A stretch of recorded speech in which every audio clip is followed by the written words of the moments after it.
All right, today we're jumping into a really incredible story. It's an ancient dialogue between a seriously powerful immortal and the Buddha himself. But this isn't just some dry philosophical debate. Oh no. This is the story of a quest, the journey of a revered spiritual leader named Guangbo as he goes looking for the ultimate truth. So the story kicks off with this moment of just pure awe. I want you to picture this. A group of world-famous ascetics. I mean, these guys are the masters of extreme self-discipline, and they stumble upon the Buddha for the very first time. One of them, Narada, is so completely blown away by his serene presence that he just blurts out this verse. It perfectly sets the scene, right? This figure of immense peace and light, a total contrast to everything they thought they knew about what it takes to be enlightened. Now, the leader of this group is our main character, the great immortal Guangbo.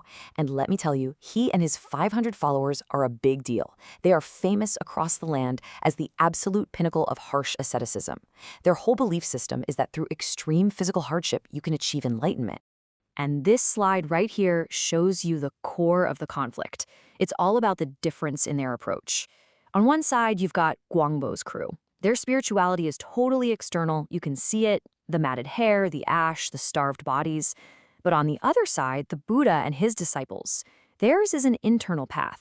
Their freedom isn't carved into their skin through suffering. It shines from the inside out through wisdom. This is the central question of our whole story. So Guangbo, who is, powerful and respected in his own right, he walks up to the Buddha, but he doesn't start with some high-level philosophy. Nope. He decides to test the Buddha's wisdom with a question that he thinks is the foundation of all spiritual life. The simple, but actually incredibly complicated, act of giving. So this is it. Round one. It's Guangbo's first challenge. He's asking about something super practical, something we all think we get. But the Buddha, he's about to take that simple idea, turn it inside out, and show Guangbo a depth he never even imagined was there. The Buddha starts with a distinction that seems small, but it's actually huge.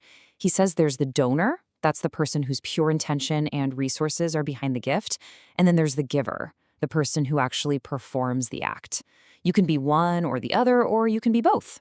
What he's saying is that both the why and the how are critical. It's not just what you do, but the whole intention behind it. And this is where it gets really fascinating. The Buddha doesn't just stop there. He lays out 32 ways that an act of giving can be impure. I mean, just look at some of these. Giving because you want a favor back. Giving just to get famous. Giving because you feel scared or forced to. Even giving while you're secretly thinking, so what do I get out of this? It all taints the act. The Buddha's making it crystal clear. Your state of mind is way more important than the gift itself. So what's the flip side? What does real, profound giving actually look like?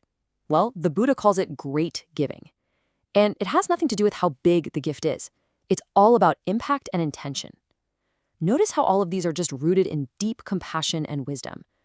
Giving what's truly needed, when it's needed. Saving a life. Supporting someone who's trying to learn. Even just encouraging someone else to be generous. This totally redefines giving from just an action to an expression of true wisdom. Guangbo then asks a pretty smart question. What's the point of making an offering to the Buddha after he's gone? And the Buddha's answer is just profound. He basically says, you're not making an offering to me, to this physical body. You're making an offering to the timeless teachings, the Dharma body. Because of that, the merit you get is eternal. It doesn't change whether I'm physically here or not. The truth itself is what you're giving to. Okay, so having had his entire understanding of giving flipped on its head, Guangbo moves on to something way deeper, way more existential. He asks about the body and consciousness. Like, what is the deal with this awareness that we call me, and how does it actually live inside this physical shell? To explain this, the Buddha uses this amazing metaphor. He says to think of your consciousness as a king, and your body is his city. Well, this city is constantly under attack by the army of impermanence, and they attack through the 6 gates, your senses. Your only defense? The armor of your good deeds and the sword of your wisdom. But eventually, when your merit runs out, the king is defeated. He has to abandon the city and find a new one. And that, my friends, is the cycle of rebirth. Then the Buddha gives him another brilliant metaphor. He says your body in this life is like a boat, and your actions decide if it's seaworthy. If you fill it with good, meritorious deeds, it becomes a strong ship that can sail across the ocean of rebirth to a great destination. But if you fill it with misdeeds, it becomes a rotten, leaky boat destined to sink and wash you up on some pretty terrible shores. And at the end, your consciousness either thanks the boat you built or curses it. And this all leads to a really crucial point. The Buddha explains that consciousness, on its own, can only perceive things, hot from cold, light from dark.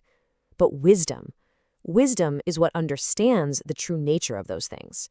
It's only when you combine that raw awareness with profound wisdom that you can finally stop jumping from one sinking ship to another and actually break the cycle. So at this point, you can imagine Guangbo is pretty shaken. The teachings he's hearing are so far beyond anything his own harsh practices have ever shown him. So he asks one last question, and this one pushes right up against the edge of his own very impressive spiritual powers.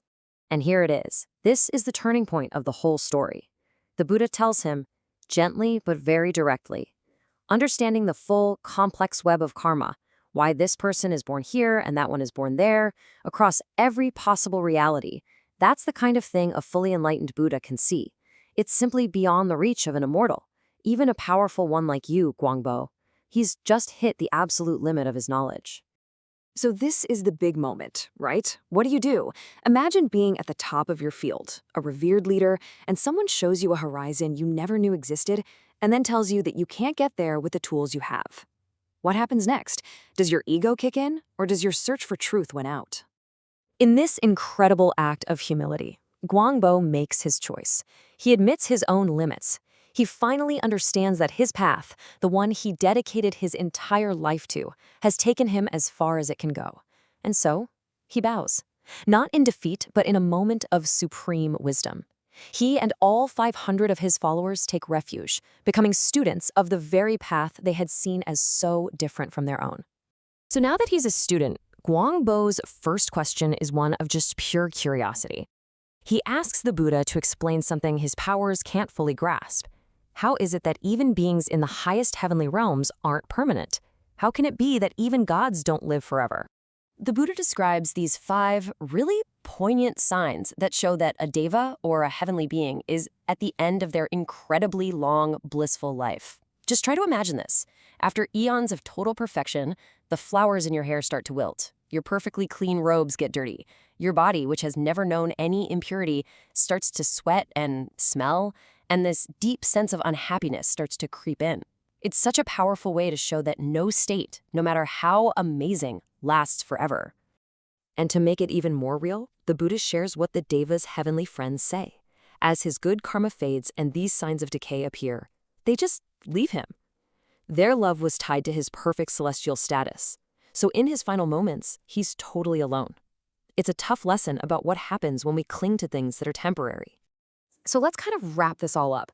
Guangbo's journey is just this amazing story arc. He starts out as a master, a totally self-reliant ascetic who's confident in what he knows, and he ends up as a student, a humble seeker who finds a much deeper wisdom by finally admitting what he didn't know. And as a final little piece of teaching, the Buddha explains how the good karma from a heavenly life can actually echo into a human one. So someone who used to be a deva might be born with a naturally graceful appearance, a love for beautiful things, a generous spirit, and just a gentle heart. These aren't just random personality traits. They're the echoes of past good deeds, reminding us that who we are today has been shaped by our past. And that really brings us to our final thought for today. Guangbo had to let go of his identity, his pride, his status, and the very practices that had defined his entire life, just so he could touch a deeper truth. It really makes you wonder, doesn't it? In our own lives, in our own search for understanding, what are the cherished beliefs or habits that we might need to surrender to take that next big step?